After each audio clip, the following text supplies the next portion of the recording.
डाली बनाई, कलियां बनाई, सब कुछ बनाया, लेकिन जब ईश्वर ने मनुष्य बनाया तब भगवान भी संतुष्ट हुए अपनी रचना से कि ये बहुत अच्छा है।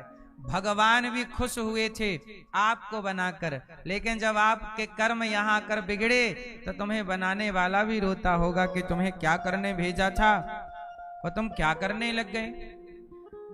तुम्हें निंदा करने वाला ईश्वर ने तो नहीं बनाया था, चुगली करने वाला तो नहीं बनाया था, तुम्हें बनाया था सबका भला करने वाला। जाओ बच्चा, सबका भला करो, जाओ सत्य बोलना, जाओ अच्छे राह पर चलना। पर आप यहां आकर क्या करने लग गए? रास्ता भटक गए। और जो व्यक्ति रास्ता भटक जाता है फिर वो कष्ट पाता है। हम दोष देते हैं ईश्वर को। चलो एक छोटी सी कहानी सुनते हैं, फिर आपसे पूछेंगे कि उसका मतलब क्या है और सार क्या निकला। एक राजा था। मैया सभी भक्तों को दीपावली की बहुत बहुत शुभकामनाएं। आए हुए सभी भक्तों को राधे राधे, जय श्री कृष्णा, जय गौरी गोपाल। कैसे हैं आप लोग? आप सब सुखी रहें, प्रसन्न रहें, यही भगवान से मंगल कामना है। हमारे यजमान जी ने परीक्षित बन के इतना अच्छा कार्य किया है कि कार्तिक के माह में सबको भागवत सुनवाई है। हमारे भैया श्री महाबली यादव जी और श्रीमती इंद्रावती यादव जी, आपकी 3 बेटियां हैं और तीनों बेटियां सब परिवार यहाँ पधारी हैं। अनीता जी, रविशंकर यादव जी, तीनों बेटियां आई हैं ना। और मनीषा जी, विचेंद्र यादव जी, अंजू और अजय यादव जी।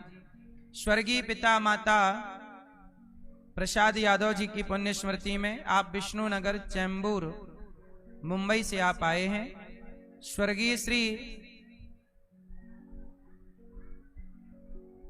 बलय जी, बलय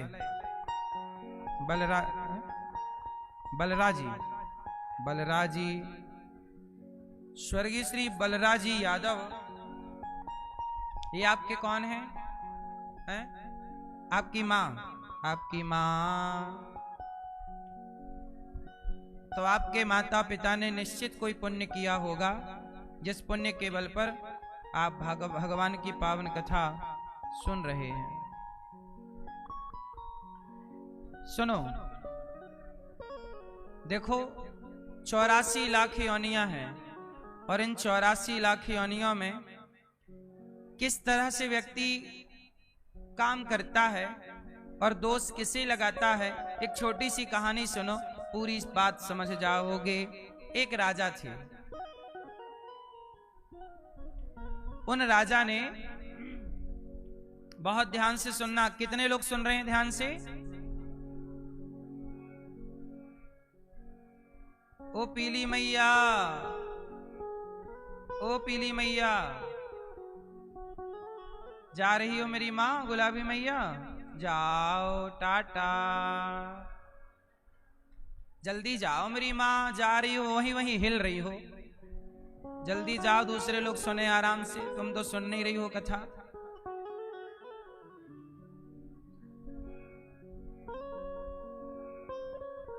शांति से बैठो, सुनो। एक राजा थे, राजा के 3 मंत्री को बुलाया। राजा ने बोला, मंत्री यहाँ आओ, 1 2 3 मंत्री। कहा जाओ, झोला लो, बगीचे में फल लगे हैं, एक एक झोला ताजे ताजे फल भर के लाओ। राजा ने आदेश दिया, तीनों मंत्रियों को जाओ, एक एक बैग, झोला ताजे ताजे फल लाना है। तीनों को बगीचे में भेज दिया। एक मंत्री गया, पेड़ पर चढ़ा, ताजे ताजे फल समेटने लगा, क्योंकि राजा की दूध सी था। बोला कि टाइम बहुत है, भर लूंगा फल।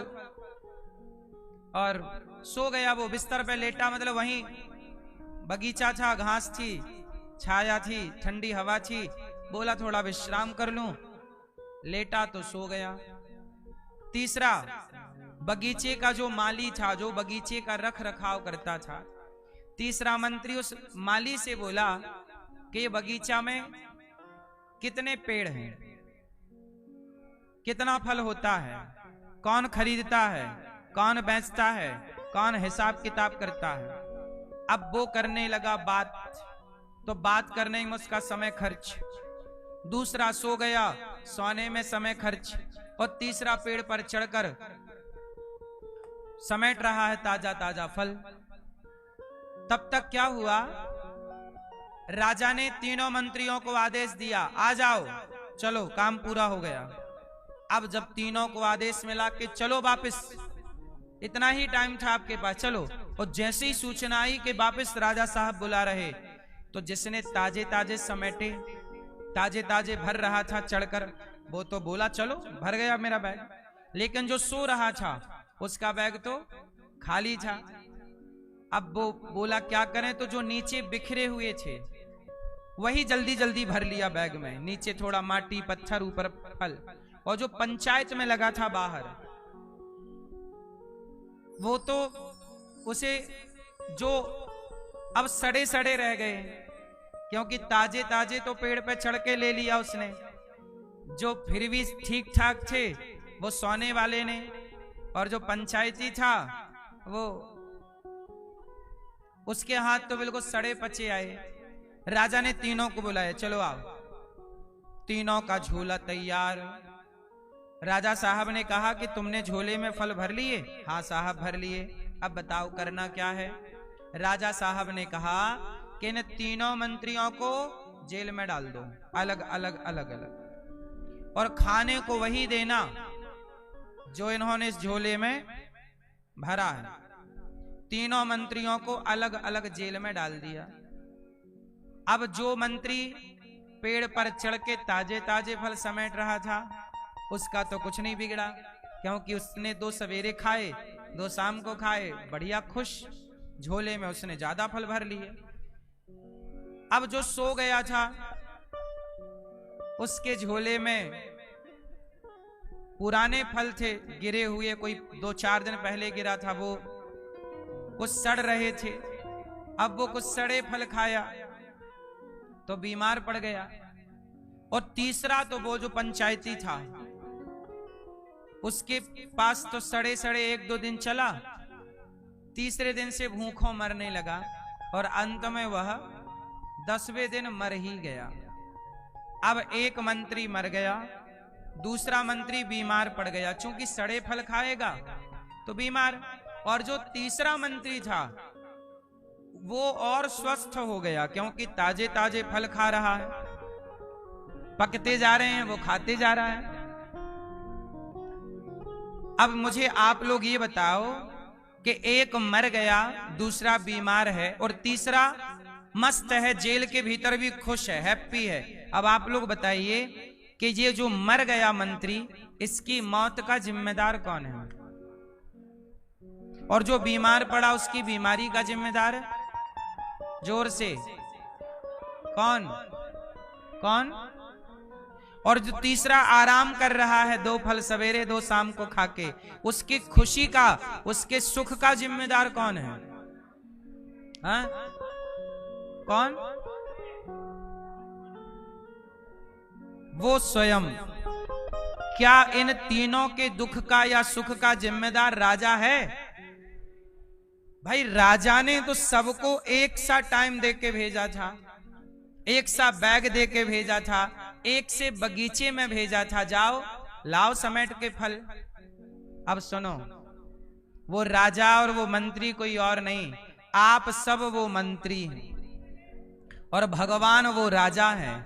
संसार के बगीचे में आप लोग अच्छे अच्छे कर्मों का फल समेटने के लिए आए हैं। यहाँ पर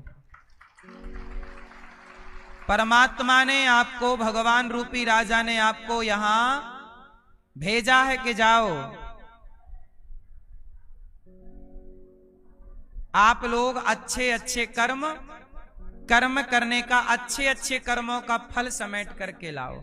लेकिन यहां आकर के कुछ लोग अच्छे अच्छे कर्म कर रहे हैं, तो कुछ लोग पांव पसार के सो रहे हैं, सो करके समय व्यतीत कर रहे हैं, है ना? ये मैया सो ही गई।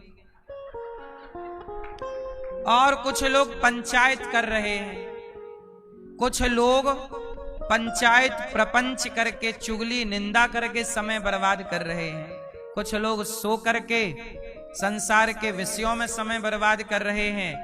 और जो व्यक्ति अपने समय का जिस तरह उपयोग करता है, क्योंकि आप अपने टाइम पर जो कमाओगे, अच्छा कमाओ या बुरा कमाओ, वो आपकी संपत्ति बन जाएगी और वही आपको मिलना है। यहां से जब आप लोग मरकर जाते हो तो वहां कोई तुम्हारी दादी पकवान लेके थोड़ी खड़ी रहती है। यहां जो तुमने किया होता है, अच्छा बुरा कर्म, वह कर्म ही तुम्हें वहां तुम्हारा इंतजार करता हुआ मिलता है। वहां तुम्हारी दादी इंतजार नहीं करती। जब मरोगे तब जो तुमने कर्म किए होंगे, अच्छे या बुरे, वही कर्म का फल तुम्हारा इंतजार कर रहा होगा। इसलिए कहता हूं, यह मानव शरीर जो मिला है, यह सोने के लिए नहीं।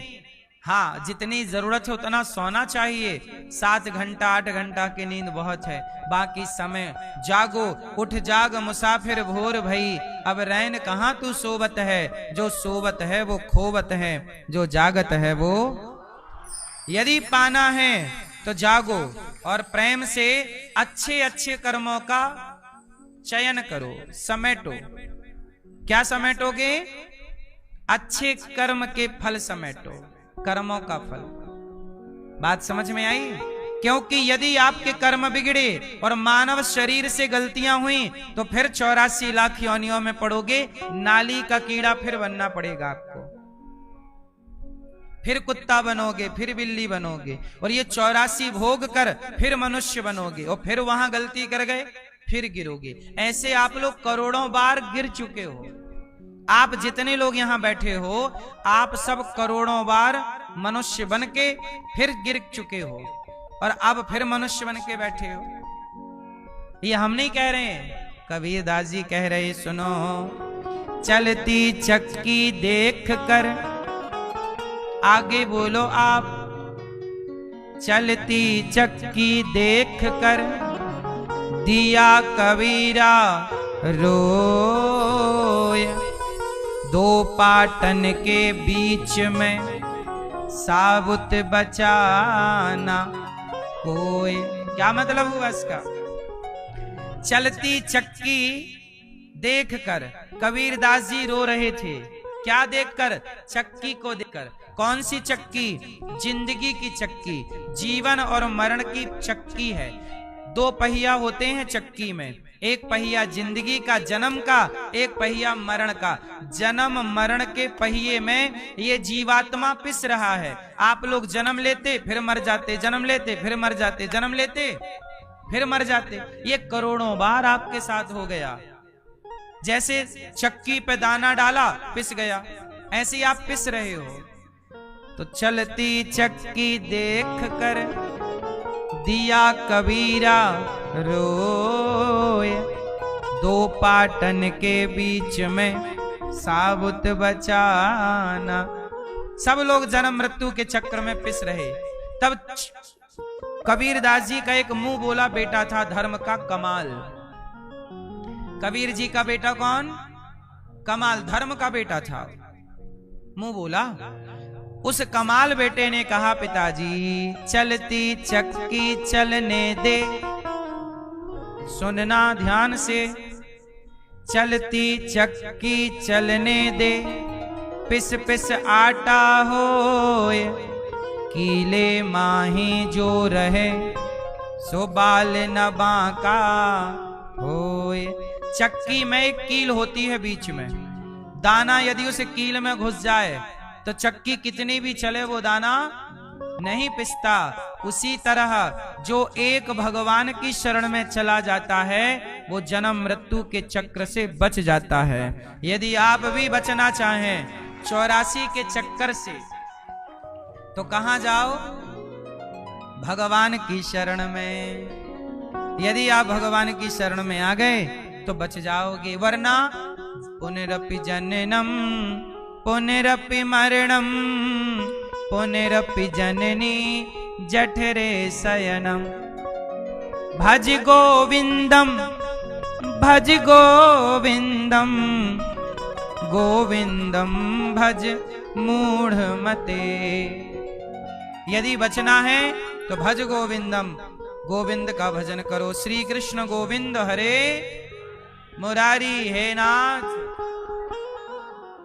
कीर्तन करो, भगवान के नाम का सहारा लो, भगवान के कीर्तन का सहारा लो, भगवान की कथा का सहारा लो और भगवान के धाम का सहारा लो, भगवान के भक्तों का सहारा लो तो बचोगे, वरना 84 में पिस जाओगे। इसलिए कहते हैं या तो भगवान के नाम का सहारा लो, या तो भगवान की लीला का सहारा लो, या भगवान के रूप का, नाम रूप लीला धाम। भगवान का नाम जपो या भगवान की कथाओं में मस्त रहो, या भगवान के भक्तों का संग करो। बचना है तो वरना पिसना है तो फिर पिसते रहो। इसलिए भागवत सुना करो। अभी 25 तारीख से यहाँ कार्तिक के माह में, अभी 25 अक्टूबर से भागवत जी के पोथी पाठ यहाँ बैठेंगे। आप लोग भी अपने पितरों की सदगति के लिए अपने माता पिता को भागवत सुना सकते हैं। जीवन में भागवत जरूर सुननी चाहिए। कल हम लोगों ने सुना कि छोटी सी आयु ध्रुव जी की और उन्होंने भगवान को पा लिया। भगवान को पाने की सही आयु क्या है आपके हिसाब से? क्यों भैया, भगवान को कितनी उम्र में पाना चाहिए? मतलब कितनी उम्र से भक्ति शुरू कर दें आपके हिसाब से? कब से? कब से? कब से आप बताओ मैया, क्या बोलती तू? कब से भजन करें? भगवान में मन कब से लगाएं? भगवान में मन लगाने की सही उम्र क्या है? सही उम्र तो है लड़कपन। लड़कपन में मन लग जाए, क्योंकि लड़कपन में ना चंचलता कम होती है, लड़कपन में भटकाव कम होता है। नहीं, छोटा सा बच्चा कहाँ दिमाग लगाता है, ज्यादा से ज्यादा खेलने में। लेकिन आप लोग बड़े हो गए तो आपके मन 17 जगह लगने लग गया, यहां भी वहां भी। आप में भटकाव ज्यादा है, बच्चे में भटकाव कम है। तो बच्चा एकाग्र मन से ईश्वर का भजन यदि कर सकता है तो वो आयु ज्यादा उत्तम है। जवानी में थोड़ा दोष तो आ ही जाता है, जवानी में जवानी का गुण आ जाने के कारण भटकाव ज्यादा होता है। जवानी भोग विलास की तरफ ले जाती है, लेकिन यदि जवानी में सही गुरु सही सत्संग मिल गया तो जवानी भगवान में लग गई तो ये सफल भी हो जाती है। बिगड़ता कौन है? बच्चा बिगड़ता है कि बूढ़ा बिगड़ता है कि जवान बिगड़ता है? क्या लड़कपन कभी बिगड़ा? कभी सुना कि लड़कपन किसी का बच्चा बिगड़ गया? बच्चा मतलब छोटी बच्चा। लड़कपन कभी नहीं बिगड़ता। बोलो हाँ। लड़कपन बिगड़ेगा तो क्या बिगड़ेगा? ज्यादा ऊधम करेगा बच्चा, शैतानी ज्यादा करेगा, और क्या करेगा? तो लड़कपन कभी नहीं बिगड़ता, बुढ़ापा भी नहीं बिगड़ता। कम देखा, हम ये नहीं कहते नहीं बिगड़ता। बहुत सारे लोग बूढ़े 70-70 साल में भी ब्याह कर रहे हैं 20-20 साल की छोरियों से, तो ये भी बिगड़ नहीं है बुढ़ापा। हैं ऐसे भी, पर कम मात्रा है। पर अधिकांश समाज में देखा क्या जाता है, जवानी ज्यादा बिगड़ती है। बोलो हाँ। और जवानी चाहे पुरुष की हो या स्त्री की, दोनों जवानी के बिगड़ने की संभावना 99% है। 99 बिगड़ने की संभावना क्या है? जवानी। इसलिए कहते हैं कि जवानी आए उसके पहले, मतलब लड़कपन खत्म हो और जवानी की एंट्री हो। बताओ ये आयु क्या है? लड़कपन खत्म और जवानी प्रवेश कर रही है, उम्र क्या है? उत्तर है? हाँ, 16 साल। 16 साल की जो उम्र है लड़की या लड़के की, 16 से लेकर 20 साल, 16, 17, 18, 19, 4 वर्ष। ये 4 साल बहुत खतरनाक है पढ़ने का। यही है भटकाव की आयु। 16 साल में यदि बच्चे को सही मार्ग, क्योंकि 16 साल में क्या होता है, लड़कपन हो रहा है, होता है खत्म, और जवानी की सीढ़ी में, पहली सीढ़ी में वो पांव रखता है। इस उम्र में यदि बच्चे को सत्संग मिल जाए, माँ बाप की सही गाइड मिल जाए, सही, उसे अर्जुन जैसा ज्ञानी, अर्जुन जैसा गांडीवधारी भटक गया कि नहीं? बोले मैं युद्ध नहीं लड़ूंगा, मैं नहीं लड़ता, दादाजी सामने खड़े हैं, पितामह गुरुजी जिन्होंने हाथ में धनुष पकड़ना सिखाया, मैं नहीं लड़ता। जब अर्जुन ने बिना लड़े हार मान ली, अर्जुन हार गए महाभारत, पहले दिन ही हार गए। मैं नहीं लड़ता, भाई मैं नहीं लड़ता, ये हार ही तो है। मैं नहीं लड़ता, मैं नहीं लड़ता, हार है। तब हारे हुए अर्जुन को भगवान कृष्ण ने क्या सुनाई? गीता। अर्जुन है जवान, और जवानी कई बार भटक जाती है, बहक जाती है। तब जवानी में अर्जुन जैसे युवाओं को, युवतियों को क्या चाहिए? बोले कृष्ण जैसा कोई मार्गदर्शक चाहिए, जो हारे हुए अर्जुन को भी जिता दे। अर्जुन हार गए, जिताया किसने? जरा विचार करो कि अर्जुन के साथ श्री कृष्ण ना होते तो क्या अर्जुन महाभारत जीतते?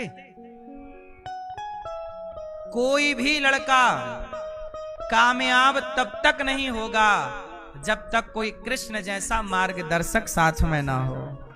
और आज के हर अर्जुन, आप सब अर्जुन हो, यहां जितने बैठे हो ना, आप सब अर्जुन हो। आपका बेटा अर्जुन है, आपकी बेटी को भी मैं अर्जुन की तरह मानता हूं। हर लड़की, हर लड़का, हर जवानी अर्जुन है। लेकिन वो अर्जुन कामयाब कब होगा? जब कृष्ण जैसा कोई गुरु होगा, मार्गदर्शक होगा।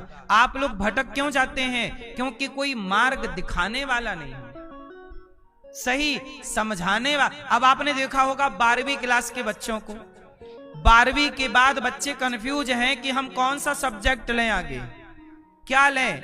उन्हें ही पढ़ना है, उन्हें ही आगे बढ़ना है। पर जब आप 11वीं पढ़ते हो तो 11वीं के बाद आप सोचने लगते हो कि भाई साहब, जैसे महाराष्ट्र वगैरह में तो 10वीं के बाद से वो कॉलेज में एंट्री हो जाती है, तो सोचने लगते हैं बच्चे 10वीं के बाद कि हम कौन सा सब्जेक्ट लें।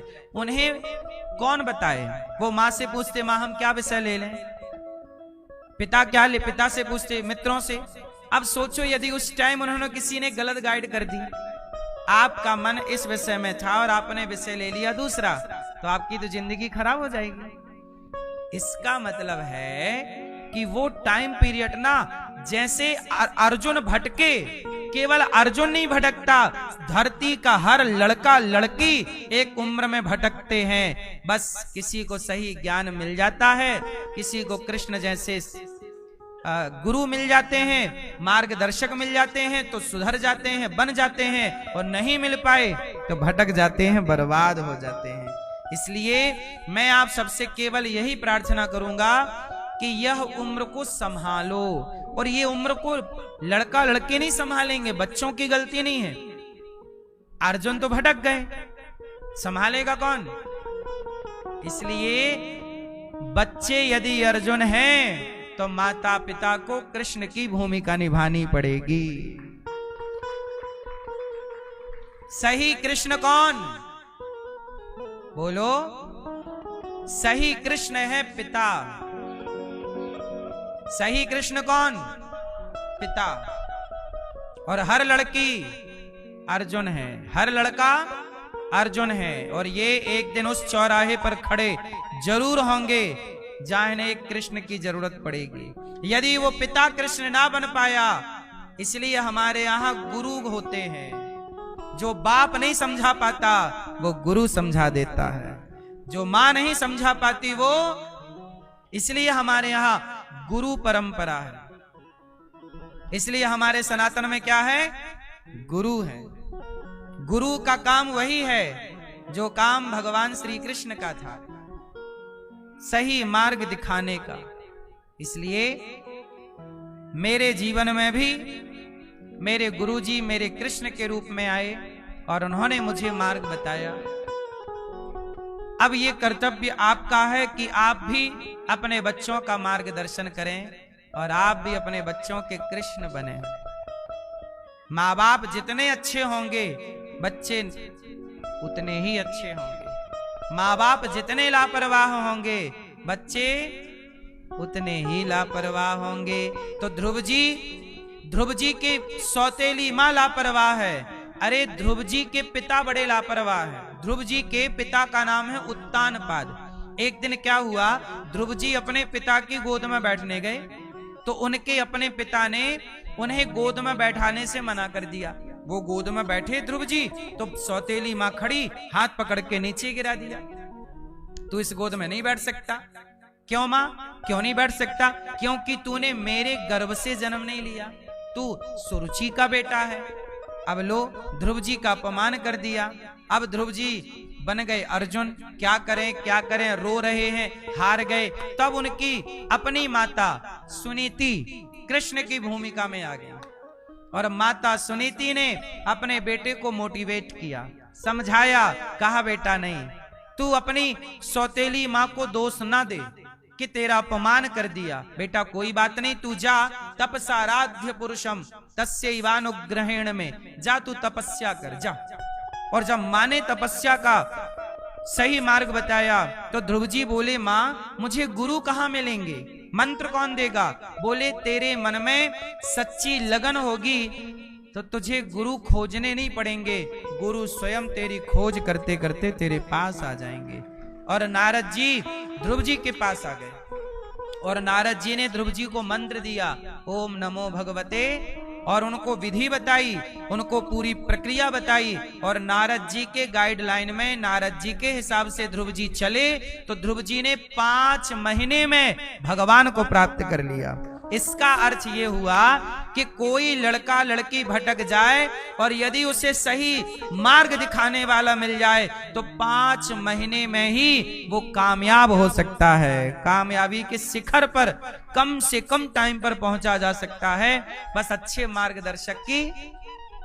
और यदि मार्गदर्शक बुरा है, जैसे कैकई माँ को मार्गदर्शन किसने दिया? बोलो, कैकई की मार्गदर्शक कौन? मंथरा। नाश कर दिया। यदि तुम्हें मार्ग दिखाने वाला गलत मिल गया तो सर्वनाश करा देगा। रावण का मार्गदर्शक कौन?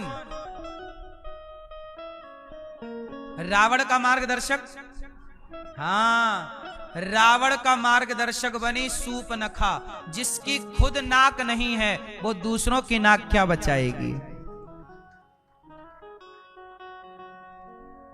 नाक कट गई जिसकी, नक कटी से सलाह ले रहा है रावण। इतना बड़ा ज्ञानी है रावण, इतना बड़ा ज्ञानी, और सलाह किससे ले रहा है? नक कटी से। जो खुद रास्ता भटक गई है। अरे रास्ता भटके हुए लोग जो स्वयं रास्ता भटक चुके हैं वो आपको क्या रास्ता बताएंगे। इसलिए असफल व्यक्ति से, जो व्यक्ति स्वयं असफल है वो आपको सफलता का मंत्र क्या देगा। उसके पास मंत्र होता तो खुद ना सफल हो जाता। इसलिए एक बात आप समझ लो, जो जितना असफल हुआ है उसके सफल होने की संभावनाएं उतनी बढ़ गई। एक पहलू ये है, पर एक बात मैं यहां आपको केवल ये कहना चाहता हूं कि सबसे सलाह नहीं लेनी चाहिए। रावण जैसा ज्ञानी सलाह किससे ले रहा है? सूपनखा बोली कि राम की पत्नी बहुत सुंदर है, जा तेरे योग्य है। अब बताओ, कोई आपसे कह दे कि ये महिला बहुत सुंदर है, तेरी पत्नी बनने योग्य है, तो क्या आप उसे चुरा के ले आओगे? क्या ये आपकी विद्वत्ता है? क्या ये आपकी समझदारी है? रावण को एक बार बुद्धिमान था तो सोचना तो चाहिए कि मेरी बहन ये तू क्या सलाह दे रही है अपने भाई को। तू कह रही है कि दूसरे की पत्नी उठा के ले आओ। बताओ ये ऐसी सलाह कौन बहन देती है भाई? आपकी बहन कहेगी क्या कि जाओ वो महिला बहुत सुंदर है भाई, उठा के ले आओ और तुम उसको अपनी पत्नी बना लो। आजकल की तो भौजाई ऐसी ननद को दे ठूसा ही ठूसा है, कह रही है उसको उठा के ले आओ। कितनी अच्छी थी बेचारी मंदोदरी, है ना। मंदोदरी ने समझाया कि रावण जी ये तुम्हारी बहन तुम्हें गलत समझा रही है। इसलिए पत्नी ना पति को समझाती है कि आ गई तुम्हारी बहन, देगी अब गुरु मंत्र है। इसलिए ननद भौजाई की कम पटरी खाती है, हाँ या ना। ननद भौजाई की आपकी पटती है? नहीं। अच्छा, ननद भौजाई की पटरी क्यों नहीं खाती? इसका भी एक कारण है। कारण ये है कि जब बेटी आती है ना घर, तो मां कितनी भी बीमार हो, सुन ले कि बेटी आ रही है तो उठ के बैठ जाती, बेटी आ रही है, बेटी आ रही है, बेटी आ रही है, हाँ। और सुन ले कि बहू आ रही है तो और बिस्तर पड़ जा, हाँ यहां दर्द है, बहू तेल लगाओ। है ना।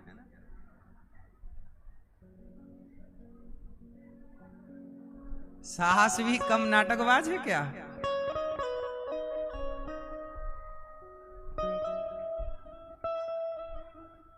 ये बात सही है ना। बेटी आई, ये साड़ी तू ले जा, ये अचार ले जा, ये घी ले जा, सब ले जा डिब्बे में भर भर के। बहू सब देखती है, आ गई। एक दिन पति ने बोला अचार ले आओ, पत्नी बोली खत्म हो गया अचार। क्यों? आई थी तुम्हारी बहन, तुम्हारी माँ ने भर के दे दिया पूरा डिब्बा। और सास भी बेचारी है ना, चोरी से अचार दे देती है बेटी को, है ना। पापड़ भर देगी चोरी से। अरे चोरी से काहे दे रही हो मैया, खोले दो ना।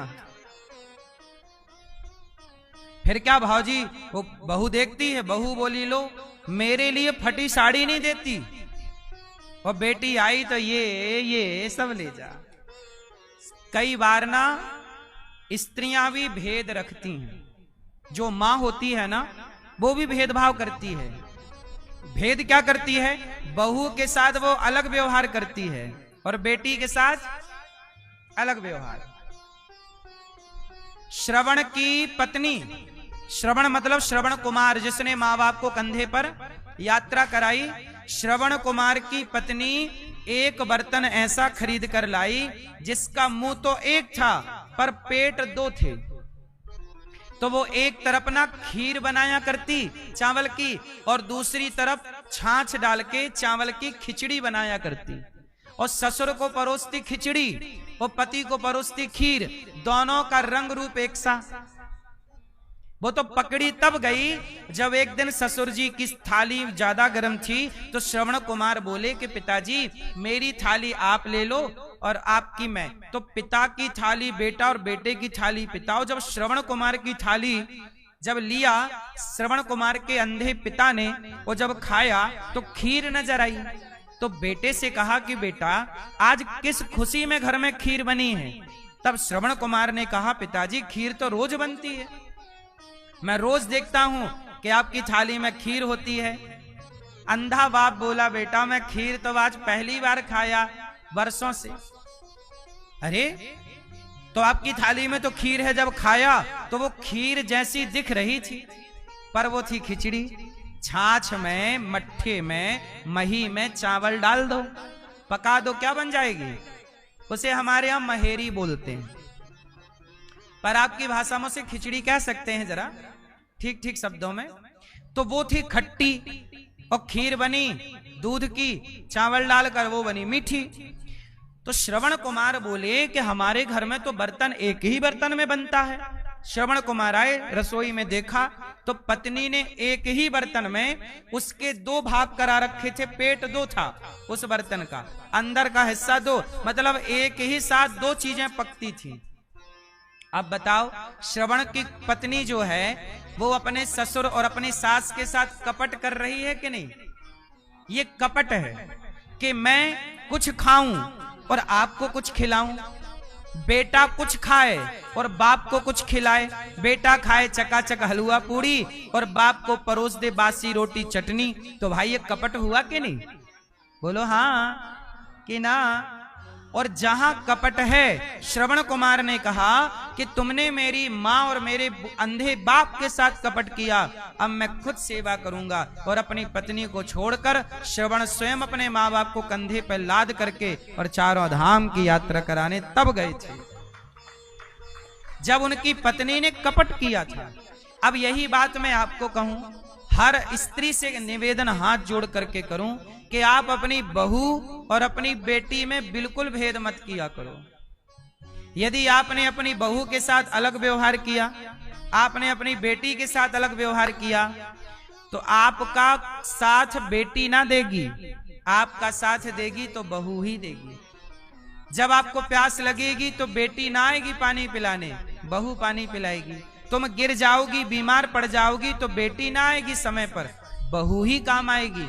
इसलिए मेरी माँ, अपनी बेटी से तुम बना के चलती हो ना, उससे ज्यादा अपनी बहुओं से बना के रखो। यदि सुखी रहना चाहती हो और बढ़िया बुढ़ापा गुजारना चाहती हो तो बहुओं से मिलजुल के रहो, बना के चलो। आज तुम बहू की गलतियां देख लोगी, बेटी कितने दिन के लिए आएगी? बेटी आई तो ये दे दिया वो दे दिया ना, बेटी से लगाव कम रखो, क्योंकि बेटी अपने ससुराल में खुश है। तुम्हें लगाव ज्यादा किससे रखना चाहिए? बहू से, क्योंकि बहू भी तो बेटी है। आपकी बेटी तो आपने दान कर दी, अब उसकी सास उसे अपनी बेटी माने, और तुम्हारे घर में जो बहू है तुम उसे अपनी बेटी मानो। जरा सोचो कि हर सास अपनी बहू को बेटी मानने लग जाए और हर बहू अपनी सास को माता मानने लग जाए तो घर घर ना रह जाएगा, स्वर्ग हो जाएगा। इतना सा बदलाव कोई कर ले तो। लेकिन कपट भरा होता है, बेटी के साथ अलग व्यवहार और बहू के साथ। ये बात सही है या गलत है? व्यवहार अलग अलग है या नहीं समाज में? हम ये नहीं कहते सबके व्यवहार अलग अलग हैं, पर 80% व्यवहार अलग मिलते हैं समाज में। ये बात सही है कि गलत है? इसलिए हम केवल ये कहते हैं कि व्यवहार अलग अलग ना। इससे क्या फायदा? इससे तुम्हारे घर में भेद ही पैदा होगा, झगड़ा ही पैदा होगा, बहू के अंदर द्वेष पैदा होगा कि देखो मैं दिन भर नौकरानी की तरह काम करती हूँ, मुझे तो कुछ नहीं देती सास, बेटी आई तो ये ले जा वो ले जा। और देना है तो बिल्कुल दो, ओपन दो, खुल कर दो। बहू से कहो कि तुम्हारी ननंद है, इससे दो। और मानदान को देना पुण्य भी होता है। कहते हैं कि ब्राह्मण ना मिले भोजन करने के लिए तो ब्राह्मण की जगह भांजों को भोजन करा दो, तो ब्राह्मण के भोजन कराने का ही पुण्य मिलता है। मतलब भांजों की महिमा है, बेटी पक्ष की महिमा है। बेटी का जो बच्चा है, बेटा है, वो भांजा होता है। बोलो हाँ, नहीं होता? तो भांजों का आदर होना चाहिए। 100 ब्राह्मण के बराबर एक भांजा होता है, 100 ब्राह्मण के बराबर एक भांजा होता है। आप ये समझो। इसलिए बेटी आए तो उसे सहर्ष खुशी खुशी दान दक्षिणा देना चाहिए। भाभियों को भी मुंह नहीं बना लेना चाहिए कि ले गई सब। ये तुम्हारी अच्छी बात है, दान है ये एक प्रकार का। बेटी को दिया हुआ क्या बोला जाता है? बेटी को जो आप देते हैं उसे दान ही कहा जाता है। बेटे को जो देते हो वो दान नहीं होता, बेटी को जो देते हैं वो दान माना जाता है। इसलिए ये दोनों पक्ष के लिए बातें हैं, और समझदारों के लिए मैंने जो बात कही वो समझदारों के लिए है, समझ जाइए। इससे आपके घर में एक नई पॉजिटिविटी आएगी। सही है कि गलत है? हमने जो बात कही सही कही कि गलत कही? बोलो मेरी माँ। इसलिए आप भी अपनी बहन और भांजों के साथ अच्छा व्यवहार किया करें। भांजा भोजन करे तो ये समझना चाहिए ब्राह्मण भोजन कर रहे हैं, उसे अच्छा खिलाओ पिलाओ और उसे बढ़िया, जितनी आपकी श्रद्धा है, 10 रुपए देने योग्य हो तो भांजे को 10 रुपए दो, 100 रुपए देने योग्य हो, दान दक्षिणा उसको दी जाती है ना, देना चाहिए। तो कुल मिलाकर के हम आपको केवल प्रसंग सुना रहे थे कि सलाह गलत से लोगे तो रावण ने किससे सलाह ले ली? मंथरा से। शूर्पणखा से। कैकेयी ने किससे सलाह ले ली? मंथरा से। और दुर्योधन ने सलाह किससे ले ली? शकुनी से। आप जीवन में जब कामयाब होंगे तो आपकी कामयाबी के पीछे आपके अच्छे सलाहकार होंगे। यदि आप असफल हैं तो आपकी असफलता के पीछे भी आपके गलत सलाहकार होंगे। गलत सलाहकारों से आप नीचे चले जाएंगे और सही सलाहकारों से आप ऊपर जाएंगे। इसलिए जीवन में हर अर्जुन को एक कृष्ण की जरूरत है। तो आपके जीवन के कृष्ण कौन?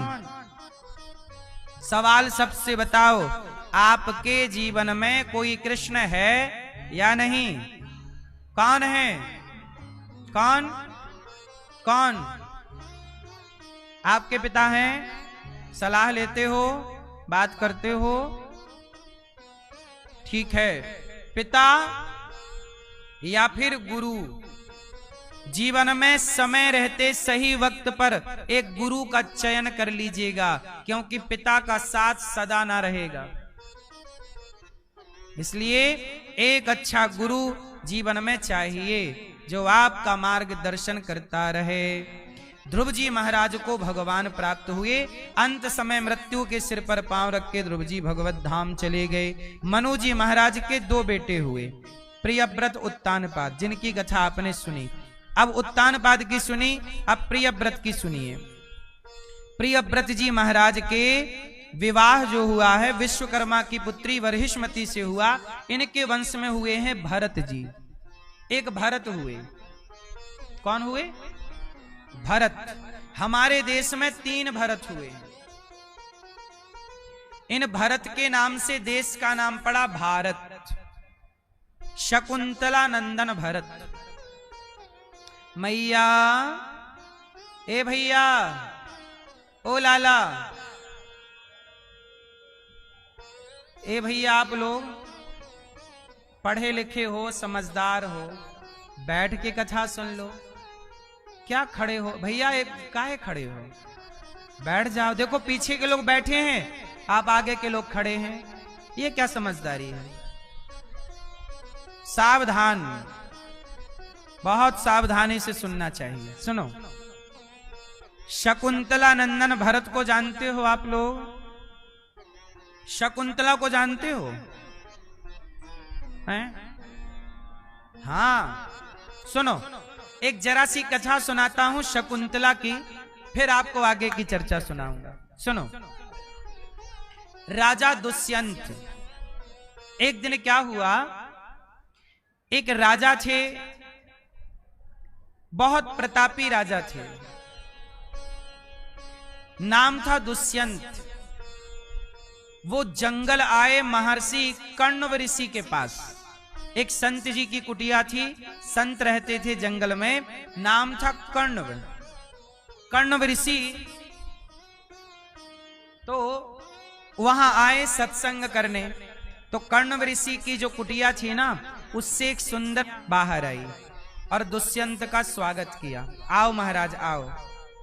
दुष्यंत बोले कि मैं राजा हूं, मेरा नाम दुष्यंत है, मैं महर्षि संत कण्व जी से मिलने आया हूं, क्या उनका दर्शन होगा? तो शकुंतला बोली कि मेरे पिता जो हैं, ये ऋषि जिनका आपने नाम लिया, वो मेरे पिता हैं और वो अभी बगीचे गए हैं पुष्प चुनने के लिए, पुष्प तोड़ने और भ्रमण करने गए हैं। अच्छा। दुष्यंत बोले, देवी तुम बहुत सुंदर हो, तुम्हें देखकर कि मेरा मन तुम्हारी ओर जा रहा है और ऐसा लग रहा है कि मैं तुम्हें अपनी पत्नी के रूप में स्वीकार कर लूं। मुझे लग रहा है कि मैं तुम्हें पत्नी बना लूं और तुमसे विवाह कर लूं। लेकिन तुम कह रही हो कि तुम एक संत की कन्या हो, पर मुझे लग नहीं रहा कि तुम किसी ब्राह्मण की कन्या हो, मैं क्षत्रिय हूं। देखो यहां एक बात बहुत ध्यान रखने की है। दुष्यंत कह रहे हैं कि आज तक मेरा मन मेरे कंट्रोल में है, आज तक मेरा मन किसी पराई स्त्री की तरफ नहीं गया। यदि मेरा मन आपकी तरफ जा रहा है तो जरूर आप क्षत्रिय होंगी, मेरा आपसे विवाह होने वाला है, इसलिए मेरा मन आपकी ओर गया, वरना ब्राह्मण की कन्या की ओर कभी मेरा मन जा नहीं सकता। यदि तुम ब्राह्मण कन्या हो तो मेरा मन कदापि तुम्हारी ओर ना जाता, पर तुमको देखकर लग रहा है मेरा मन तुम्हारी ओर गया, इससे सिद्ध हो गया कि तुम क्षत्रिय कन्या हो। देवी तुम जिन संत का नाम ले रही हो वो तो बाल ब्रह्मचारी है, उनकी बेटी होने का सवाल नहीं होता, तुम उनकी बेटी कैसे? तब उन्होंने कहा, शकुंतला ने कहा कि महाराज सच्चाई ये है कि मैं कण्व ऋषि की बेटी नहीं हूं, परंतु कण्व ऋषि ने मुझे बचपन से बेटी की तरह पाला पोसा है। तो तुम बेटी किसकी हो? तब कहा कि मैं विश्वामित्र जी की बेटी हूं। विश्वामित्र जी? हाँ। अब कथा बहुत ध्यान से सुनने की है, सुनिएगा। मैया थोड़ा शांत रह लो मेरी माँ, ओ लाल मैया, ओ पंचायती मैया, हैगी पंचायत मेरी माँ। सुनो, एक दिन क्या हुआ, विश्वामित्र जी तपस्या कर रहे थे, तो इंद्र को डर लगा कि विश्वामित्र जी कहीं तपस्या करके मुझे नीचे ना गिरा दें और खुद इंद्र ना बन जाएं। देवता बड़े डरते हैं, कोई तपस्या करने लग जाए, देवता बड़े डरते हैं। तो उन्होंने मेनका नाम की एक अप्सरा थी, मेनका को कहा कि जाओ तुम संत जी का तप बिगाड़ो, जाओ उनकी तपस्या भंग करो। मेनका बहुत सुंदर थी। मेनका बोली मैं जाऊंगी इंद्र देवता, परंतु मेरे साथ वायु देवता को भी भेजो और काम देवता को भी भेजो, ये सब लोग खड़े रहेंगे, ये सब मेरी मदद करेंगे।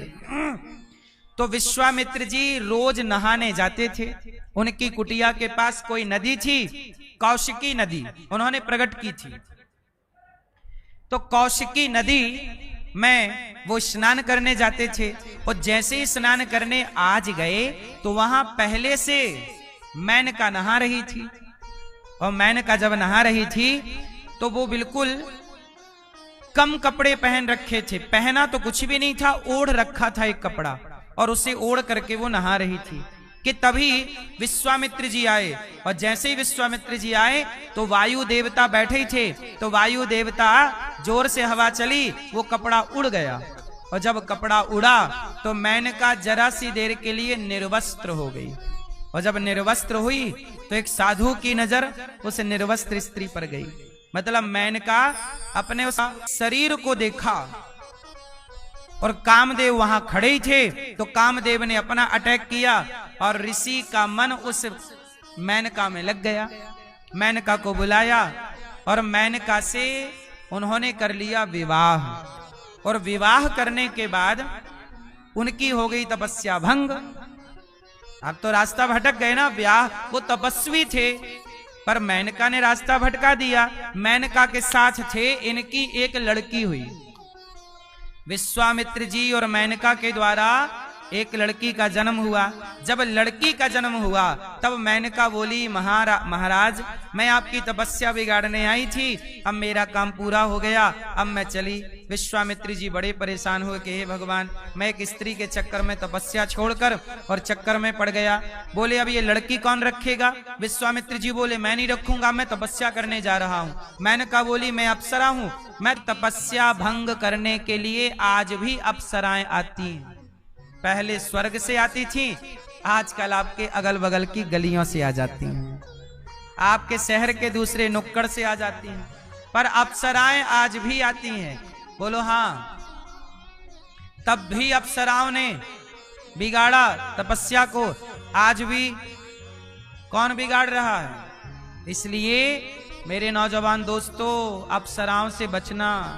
ये साधु संतों को नहीं छोड़ा, तुम्हें छोड़ देंगी। इसलिए बह ना जाया करो इनके आई लव यू में। एक बंसी होती है, बांस का डंडा, उसमें आगे एक कांटा लगाते हैं लोहे का, उसमें मांस का टुकड़ा फंसाते हैं, पानी में डाल देते हैं। मछली को लगा मांस है, गप से जाके खाती है और कांटा चुभ जाता है, निकाल लेता है। बस समझो, मछली को धोखे में रखा जाता है। होता है कांटा पर दिखता है मांस। होता क्या है? कांटा लोहे का, और दिख क्या रहा है? मछली हो गई भ्रमित। मछली को लगा मांस का टुकड़ा, खाई और फंस गया उसके गले में, खत्म खेल। ऐसे ही तुम्हें फंसाने के लिए केवल लड़के नहीं, लड़कियों को भी फंसाने के लिए आज लव जिहाद का कांटा और जाल फेंका जा रहा है। लव जिहाद के जाल में लड़कियों को भी फंसाया जा रहा है। कुछ लड़के भी फंस रहे हैं, और फंस के लड़के हो या लड़कियां दोनों अपना जीवन बिगाड़ ले रहे हैं। तो मैं आप फंसाते हैं, और बहुत सारे लड़के लड़कियों को लगता है आई लव यू बोल रही है, या बोल रहा है, या हमसे प्यार करेगा। प्यार व्यार कोई नहीं करता आपसे।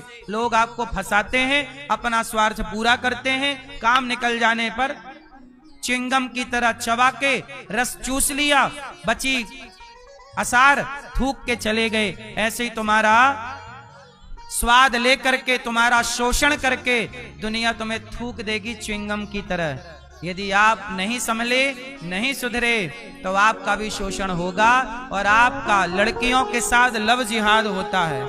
कोई आई लव यू बोला और आपको फंसाया, और फंसा करके प्यार के झूठे जाल में दुबई ले गया, दूसरे कंट्रियों में, देशों में ले गया, 5 लाख 10 लाख 20 लाख में तुम्हें बेचा।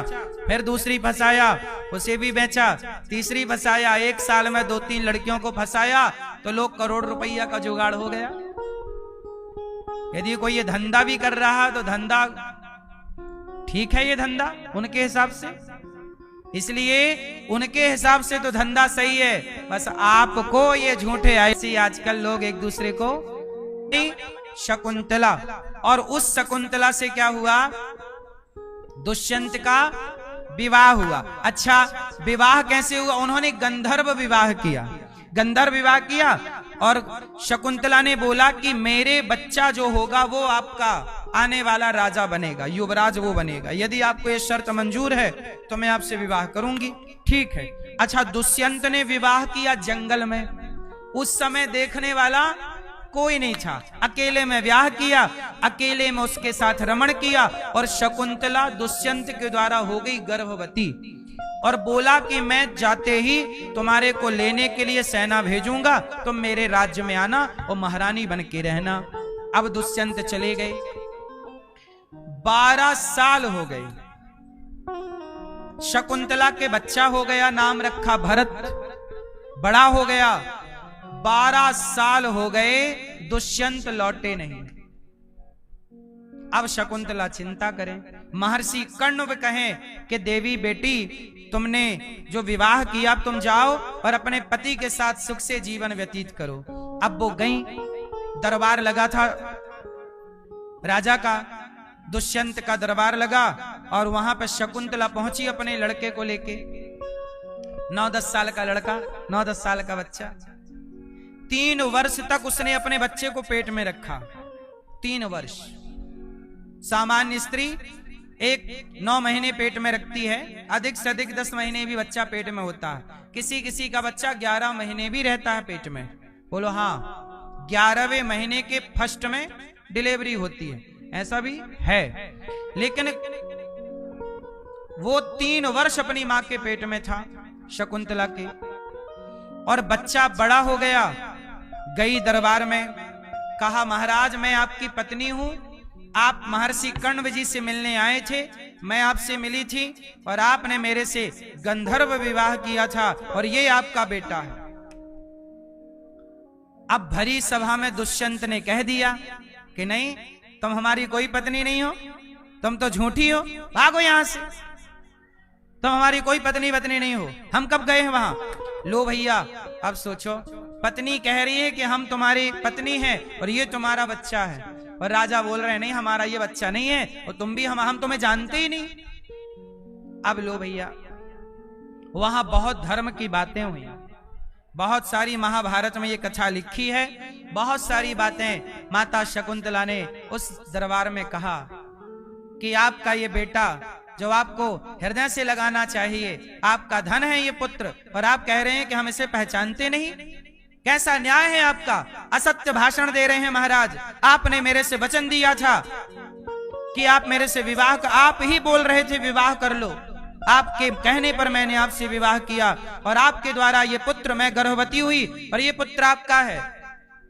आप झूठ बोलने से तनक भी डर नहीं रहे महाराज, इतने बड़े राजा हैं और आपको झूठ बोलने में तनक भी लाज नहीं आ रही है क्या महाराज? आपको यदि असत्य प्रिय लगने लग गया है तो भगवान आपका भला करें, पर मैं पतिव्रता नारी हूं, आपको शाप नहीं दे सकती क्योंकि आप मेरे पति हैं। मैं आपके लंबी आयु की कामना करती हूं, लेकिन मैं हूं आपकी पत्नी, ये है आपका बेटा, लेकिन आप मुझे स्वीकार नहीं करना चाहते। कोई बात नहीं, मुझे एक राजा ने स्वीकार नहीं किया, पर एक संत ने, एक साधु ने मुझे स्वीकार किया अपनी बेटी के रूप में। आप असत्य बोल रहे हैं, वो साधु सत्यवादी है। मैं जाती हूं। और जैसे ही वो वापस चली, आकाशवाणी हो गई। देवताओं ने कहा, राजन ये तुम्हारी पत्नी है शकुंतला, तुमने गंधर्व विवाह किया है, और ये हम देवता अपने साक्षी से कह रहे हैं कि ये पुत्र तुम्हारा है, स्वीकार करो। इसकी कथा एक दूसरी भी है। कहा जाता है कि जब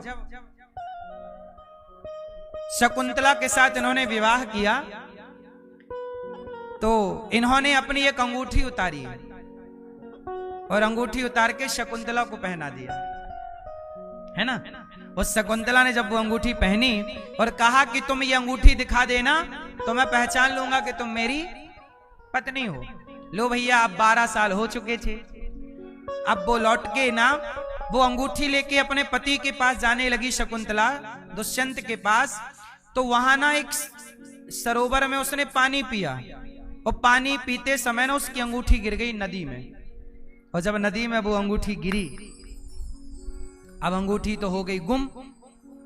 अब शकुंतला गई तो वो अंगूठी थी नहीं, तो राजा पहचाने नहीं, क्योंकि अंगूठी नहीं थी ना। कहा था ये अंगूठी दिखाना तब मैं पहचानूंगा। अब वो अंगूठी गिर गई। अच्छा, वो अंगूठी गिरी और वो गिर के ना एक बड़ी सी मछली आई और वो मछली खा गई। वो मछली के पेट में मछुआरे ने जाल डाला, वही मछली फंसी। संयोग से वो मछुआरा दुष्यंत के राज्य का था। उसने मछली को फाड़ा तो मछली के भीतर से अंगूठी निकली। उसने कहा ये तो बेश कीमती अंगूठी है। तो मछुआरा ले गया राजा के पास, महाराज ये आपकी अंगूठी प्राप्त हुई है। महाराज ये मछली के पेट से मुझे ये सुंदर रत्न प्राप्त हुआ, देखो जरा क्या है, मैं तो नहीं जानता।